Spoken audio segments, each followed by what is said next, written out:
Di kerajaan Daha dipimpin oleh seorang raja yang bijak bernama Raja Kertamarta. Raja mempunyai 2 orang putri yang cantik-cantik. Putri pertamanya bernama Dewi Galuh, sedangkan saudaranya bernama Chandra Kirana. Berbeda dengan Dewi Galuh, Chandra Kirana sudah mempunyai tunangan. Sang tunangan merupakan putra mahkota dari Kahuripan yang bernama Raden Inu Kertapati. Suatu hari, ia berkunjung ke kerajaan Daha. Selamat pagi, Raja Kertamarta. Oh, Raden Inu, calon anakku. Kemarilah, mari masuk.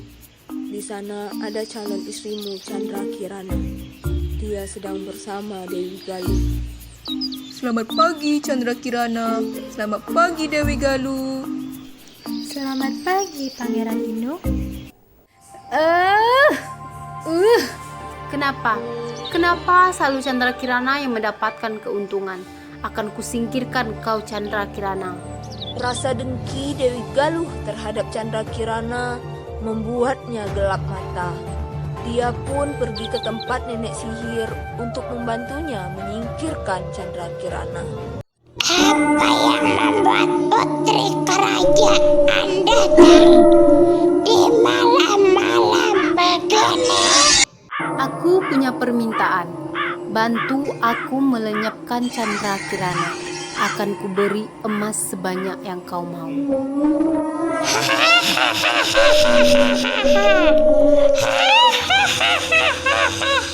Nenek sihir menyetujui permintaan Dewi Galuh.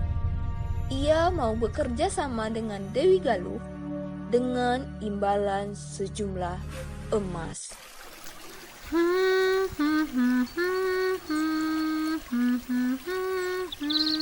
Hei Chandra Kirana, Oh, hai Kak.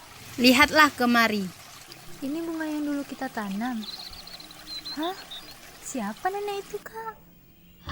Kukutuk engkau menjadi seekor keong.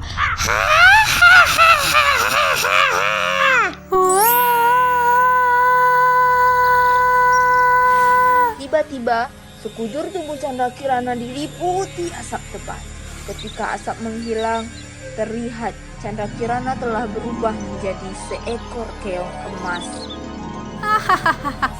Kutukan ini akan hilang jika kau bertemu dengan tunanganmu. Sebelum itu terjadi, kuenyahkan dulu kau. Akan kuceritakan pada ayah kalau kau telah menghilang. Wah! Kenapa kakak begitu jahat padaku? Apakah aku pernah melukai kakak? Chandra Kirana yang telah berubah menjadi keong emas pun terbawa arus sungai menjauhi kerajaan Daha. Kemanakah arus ini membawaku pergi? Apa ini? Wah, keong berwarna emas. Sebelumnya, aku belum pernah melihat keong seperti ini. Ternyata jaring tersebut milik seorang nenek tua yang sedang mencari ikan. Sang nenek membawa keong emas pulang ke rumahnya. Ia merawat keong emas ke dalam sebuah tempayan. Tanpa sepengetahuan sang nenek, di pagi hari keong emas berubah menjadi manusia kembali. Hingga siang hari, Tak terasa hari sudah siang. Aku belum memasak untuk nanti sore. sang nenek pun pulang ke rumah. Betapa terkejutnya ia karena di meja sudah terhampar berbagai masakan yang enak-enak. Siapa yang telah memasak semua ini? Siapa yang telah menyiapkannya untukku? Paginya sang nenek kembali ke danau untuk mencari ikan. Lagi-lagi Ketika sang nenek pulang, berbagai masakan telah tersaji di meja makan. Penasaran, sang nenek pun memutuskan untuk pulang lebih awal dari biasanya. Keesokan harinya, ia pun mengendap-endap memasuki dapur. Terdengar suara seseorang sedang memasak. Sang nenek pun terkejut melihat gadis cantik sedang memasak di dapurnya.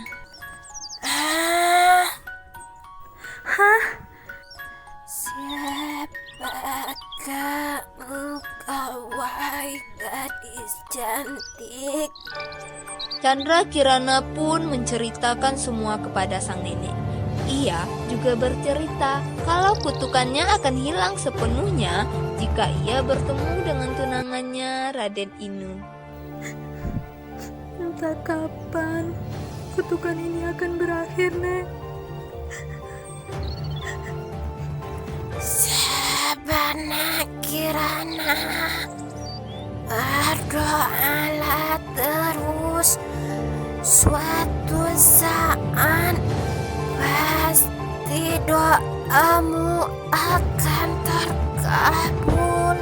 Sementara itu di kerajaan Daha, Raden Inu berniat untuk mencari tunangannya. Ia berpura-pura menjadi seorang rakyat jelata. Tenanglah Raja, akan kucari Chandra Kirana ke seluruh pelosok negeri hingga ketemu. Mendengar Raden Inu berniat mencari Chandra Kirana, Dewi Galuh memberitahukan hal tersebut kepada sang nenek sihir. Sang nenek sihir berubah menjadi seekor gagak hitam. Ia terbang mencari Raden Inu. Raden Inu yang dalam perjalanan mencari tunangannya tiba-tiba dikejutkan dengan datangnya seekor gagak yang bisa bicara. Kekiri, ikuti aku. Hah? Gagak itu bisa berbicara? Mungkin ia bisa menjadi petunjukku untuk bertemu Chandra Kirana.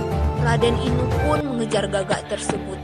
Tanpa sepengetahuan Raden Inu, sang gagak jelmaan nenek sihir sebenarnya justru merumuskan Raden Inu ke arah yang salah. Di perjalanannya, langkahnya terhenti saat melihat seorang kakek tua tersandar di pohon terlihat lemas. Kek, apakah kau baik-baik saja? Kau terlihat begitu pucat. Aku sudah tidak makan berhari-hari. Wahai anak muda. Ini Kek, makanlah sebagian bekalku. Aku membawa cukup bekal. Oh, terima kasih, wahai anak muda. Sembari makan, Raden Inu menceritakan semua kepada sang kakek.